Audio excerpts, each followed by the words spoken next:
ও মতিন ভাই, সবাই কি শুনছেন কথা? মতিন ভাই,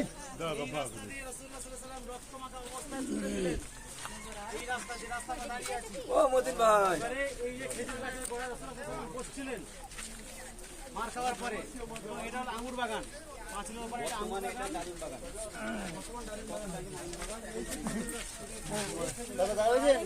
ডালিম গাছ এগুলো, ওই খেজুর গাছের গোড়া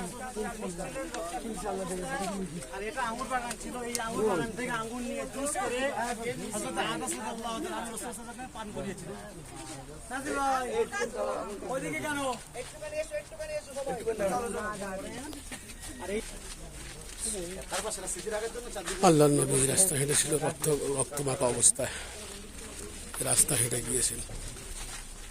বাম দিকে যেটা দেখা পাচ্ছেন এটা হলো হযরত আব্দুল্লাহ ইবনে আব্বাস রাদিয়াল্লাহু তাআলার বাগান বাড়ি। কোনটা? এইটা বাম দিকে যদি ভিতরে ঢুকতে দেয় ঢুকতে পারবে, ঢুকলে তাহলে সবই ভালো করে দেখা যাবে।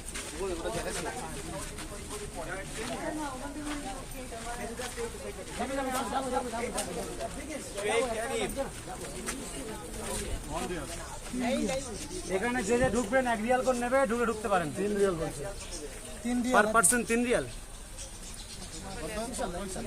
3 রিয়াল ঢুকতে পারেন। ওইটা খেজুর গাছটা না? এই যে খেজুর গাছ, এইটা ওই খেজুর গাছটা তলাজ বসছিল, তাই তো?